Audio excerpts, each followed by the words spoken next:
Alright guys, welcome back to Formula 1 news. Saudi Arabian qualifying is done. This man on screen, the story of the session, with the story of the day once again going back to the chaos going down at Red Bull over the last few days. It's become increasingly clear Red Bull are standing by Horner and he is becoming increasingly confident in his role at that team. Now it seems it's time for revenge. Those that have plotted his downfall behind the scenes over the last several months are apparently now going to start to pay the price, with Helmut Marko revealing he may well be suspended from the team in the very near future. Let's not forget what Max Verstappen said last year, that if Marko goes, he will go as well. Very much intrigued to your thoughts in the comments below. Hit the like button if you enjoy. Subscribe if you're new as always. I would greatly appreciate it. First of all, we've got to talk about the Audi Sauber situation. It's been a question over the last few weeks whether Audi are actually fully committed to this Formula 1 project. How far are they going to take this? And they've confirmed as of today they will take full ownership of the Sauber team. It had previously been reported they would take only 75% of the team. Well, only, I mean, it's a vast majority ownership, but they're now going to take over the team fully. So after all the questions over the last few weeks as to whether Audi were committed, whether they weren't,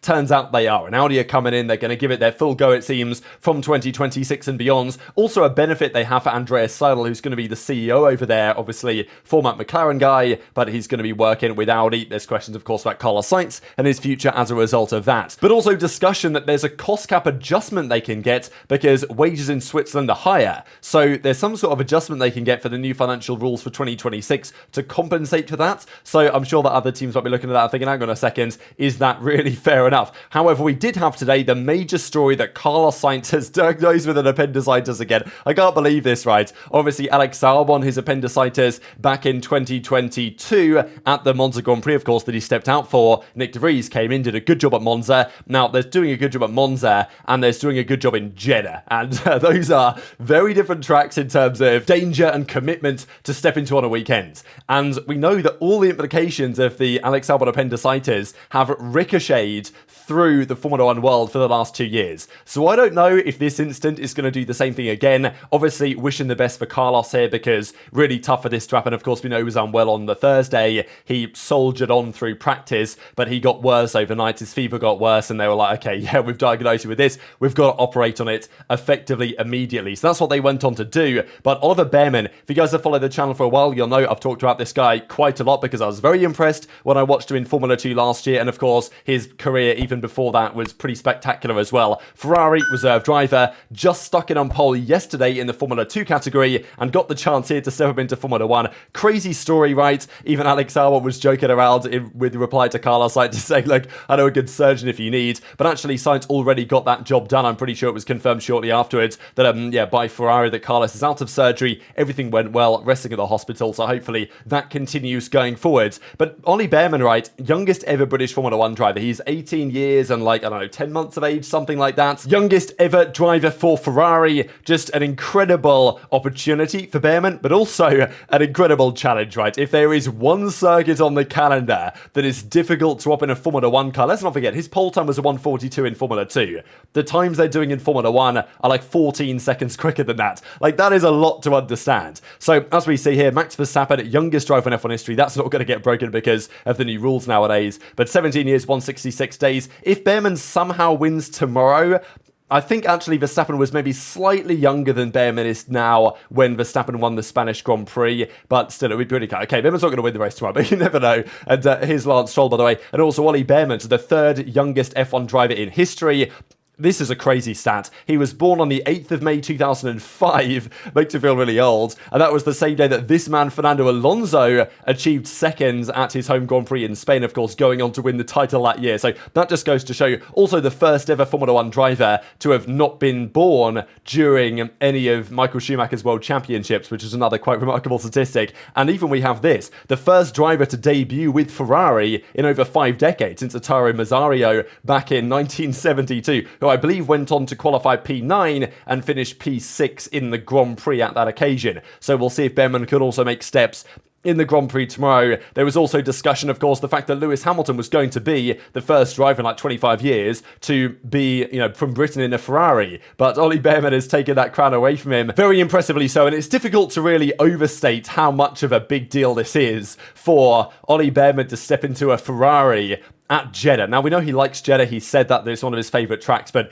man, what a circuit, right? Like, the incredible high-speed nature of it, the amount of commitment you have to have through the corners. He didn't get the Thursday either, right? No practice sessions on the Thursday because Sainz was driving. So, you know, it's a harder task than really anyone has had to deal with. It's kind of unfortunate in a way for him that he doesn't get the chance to capitalize on that Formula 2 pole that he got, right? Because, of course, that would have been nice for that championship. But realistically, if he impresses this weekend, as I think he has done today most certainly, that increases his chances substantially for what's going to happen next year. And I feel like after today, we'll see what happens tomorrow, of course, but after today, Haas have to be, you know, drafting the contract right now because I do think this guy is a star for the future. And to be fair, went out in practice and immediately stuck at P1. Now, it didn't end the session, of course, like that. Leclerc actually here in practice 3 did a great time, but in the end, as you might have expected, it was Verstappen topping the numbers. We did, however, have this though. Zhou Guanyu into the wall. They just about Sauber got his car fixed with 2 minutes on the clock in qualifying. Unfortunately, that wasn't enough time to even get back to the line, unfortunately. But yeah, big crash for Zhou. It looked pretty big on the onboard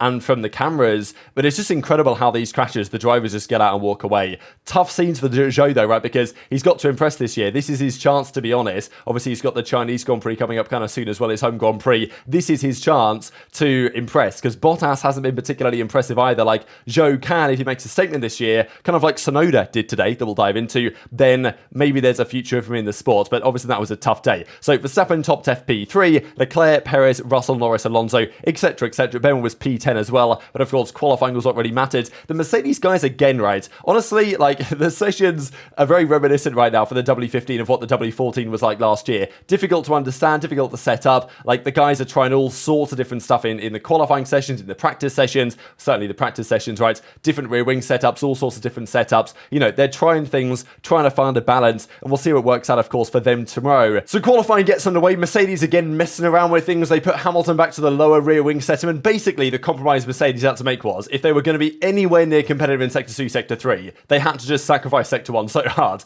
And like, I don't know, the more we see, the more the W15 looks rather a lot like the W14 from last year. But of course, the big talking point was Ollie Bearman. Straight away, had a bit of an interesting first lap, but you're not expecting him to get up to speed straight away. Then put in a great lap in Q1 to get through very comfortably indeed to Q2. The guys that are out was Zhou, he didn't quite make it to the line, unfortunately. Sargent also missed a fair bit of Q3, or FP3, sorry, today, by putting it in the wall. Well, not putting it in the wall, but he brushed the wall. They had to repair the car. Again, Alpine, another double Q and elimination. That is tough. Bottas also had in P16 as well. Then at the start of Q2, interestingly enough, I thought, Nico Hülkenberg was off the track, the car broke down, and unfortunately he couldn't then no longer participate in Q2 going forwards because the Haas was actually looking reasonably decent. Not really sure why it took so long for the yellows to come out on this, to be fair, because he was right here, in a position where cars could potentially crash into him. But no, the yellow flag was not flown until like a minute later, so that was kind of strange. Q2 though was going like this.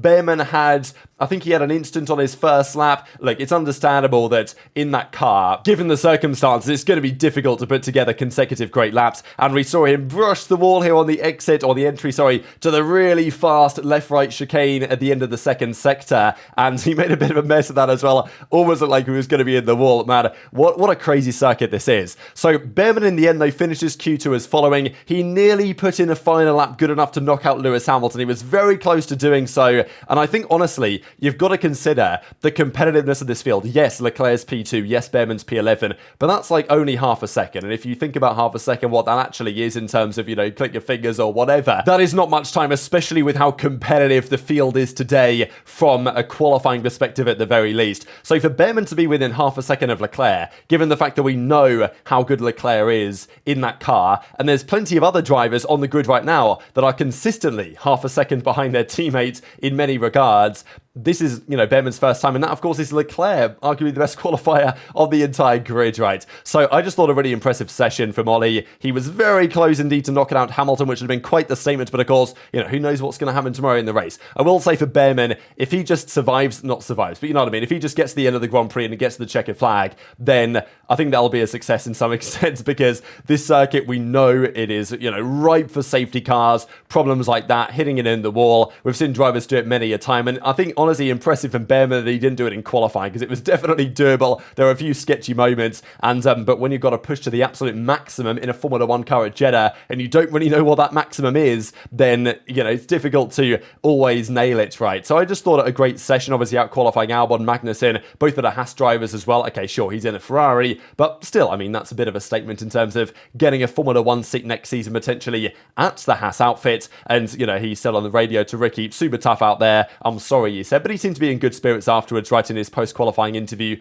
Obviously, he feels like he could have done more. Nobody wants to be P11, right? That is how it is. But nonetheless, I thought a great qualifying, kind of where I thought he would be, to be fair. But knowing how competitive the field is from a qualifying perspective, I think anywhere deep into Q2 was a really impressive performance today. Now, to be fair to Leclerc, and Bearman potentially as well, as soon as he came up for Q3, the car apparently felt kind of strange. Now, Leclerc still put together a great lap here in the end, but this is how things were looking. So, Verstappen put in an absolute monster lap of a 1:27.4. That, by the way, is faster than Hamilton's pole time here 3 years ago now. So, of course, we know that Hamilton, that was towards the end of the season, right? But that was in the Mercedes W12, where Hamilton's pole, I think, was a 1:27.5, possibly. Last year's pole was a 1:28.2. So that Red Bull is substantially faster, and it's just an absolute rocket ship. And Verstappen put together a mega lap here. 1:27.4, I thought, for this generation of cars was incredibly impressive. And, of course, Verstappen's pole time would have been, back in 2021,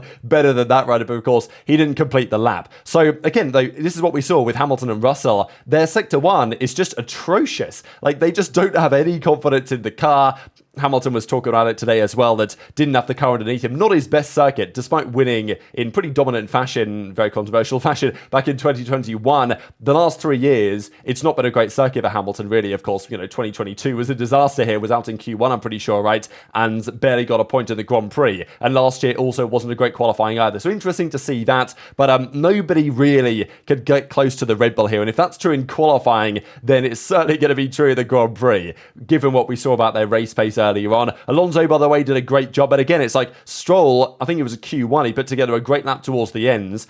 Tsunoda, by the way, yes, he was a second off pole, but Ricciardo was out in Q2. I guess I just want to give that a little bit more attention, really, the fact that Ricciardo was out in Q2 P14. Tsunoda out-qualified him by like a good 4-5 tenths of a second, pretty much, which was a real statement to make for Yuki, given what happened last weekend, the drama that unfolded at the end of that race in Bahrain, and we'll see how much of that develops tomorrow, because P9 for that RB is a nice position for them to be in going into the race tomorrow. And Stroll, again, it's like, when it matters, he's like well over half a second off. So I just think looking at some of these deltas, right, Perez 3 tenths off Verstappen. Piastri out qualifying Norris, of course, was very impressive today, but Stroll several tenths off Alonso. It's like, you look at that Leclerc-Bearman delta and you think, damn, that was an impressive day for Ollie Bearman. And as Hamilton said, yeah, just haven't got the car underneath me today. So Max Verstappen on pole position, nobody is really surprised. But again, you simply cannot go a day right now without massive drama at Red Bull and the potential implications of what this situation has. Now, if you guys weren't aware of yesterday, the employee that made the allegations against Horner has apparently been suspended by Red Bull. All the media is reporting this is now true. The reasons why are a little bit of a question mark, whether it's related to how those leaks, so those, you know, messages and text messages and images that were sent between Horner and this woman, it seems, were leaked out to the public, how that occurred, and everything going on right now behind the scenes at Red Bull. So we wish there was more transparency, of course, on the situation, why this is exactly the case. It's obviously not a great look for Red Bull, given it's International Women's Day today, but the feeling is that Christian Horner is becoming more and more confident in his position at the team. Thomas Maher said, we looked at this tweet yesterday where he said that Horner's confidence is definitely increasing with the fact that he feels like his position at that team is now absolutely safe. There's been clear discussions behind the scenes at Red Bull and of course in the media as well about the massive tension at Red Bull behind the scenes between the Austrian camp, which is effectively Marko, Jos Verstappen, Max Verstappen, it seems now, given the fact that Max said the other day that he's going to stand by his father and is certainly not going to be racing in Formula 1 anywhere without his father by his side. And also, in some sense, Oliver Mintzlaff, who is the CEO of the operation, but doesn't really have that much control because that side of the operation only owns 49%. The Thai side of the business, which sides with Horner, for various reasons we've discussed over the last few days, of course, sides with Horner, and they have the majority control. The feeling has been that Horner's position is now effectively locked in. They've suspended the woman in question, and Horner is enjoying potentially more power than ever within the organization, which means there is going to be some further backlash, right? I think this could have been expected, and I even mentioned this right at the start of all the saga at the start of February, that if you come for the king, then you best not miss, right? And they tried to take Horner out of the team. That has seemingly been unsuccessful, and, well, you guessed the next step, as in all the guys that tried to backstab Horner, or whatever you want to say, will pay the price in some respects. Now, it's been very clear that Helmut Marko has said over the last few days, well, I won't stand in Max's way if he wants to leave. There's supposedly a clause which means that if Marko was to leave or retire or resign or whatever, then Max's contract would be available to be broken by Max, and therefore he can leave to go to another team if he so chose to do so. Based on what the Mercedes look like today, maybe he wouldn't be so keen, but I guess we'll see over the coming weeks what actually unfolds here. But this was the big update here from Eric Van Haren and around the media as well, that top advisor Helmut Marko just told the media ORF that there is a theoretical possibility that he will be suspended by Red Bull. He can't say with certainty whether he's actually going to be there at the next Grand Prix in Australia. So this is, and it's remarkable to me that this is happening during a race weekend, but such is the state of the chaos and the civil wars right now behind the scenes at Red Bull here in the world of Formula One. Because we know that Marko and Horner have been at odds, even when Marko made that comment about, well, I decide my future, not Mr. Horner, quite a while ago now, when the rumours of this power struggle first emerged late last year. There was a feeling that something is going on here, and it seems to me, maybe this is, too much speculation, but it seems to me that Horner is saying, all right, now I'm back in charge, I'm going to decide how things go around here, and potentially work to get the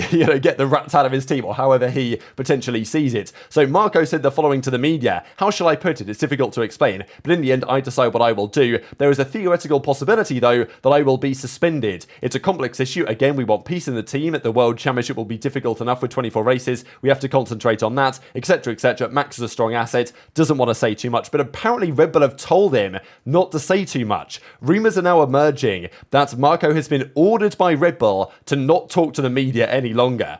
Which, of course, also implies, given the fact that Marko loves talking to the media, it's his favourite thing to do in the entire world, right? There seems to be a guy with a microphone following this guy around the entire time. And they've told him, apparently, don't speak to the media, Helmut. We're not happy for you to do so, because apparently there's an investigation at Red Bull in terms of where the leak came from, right?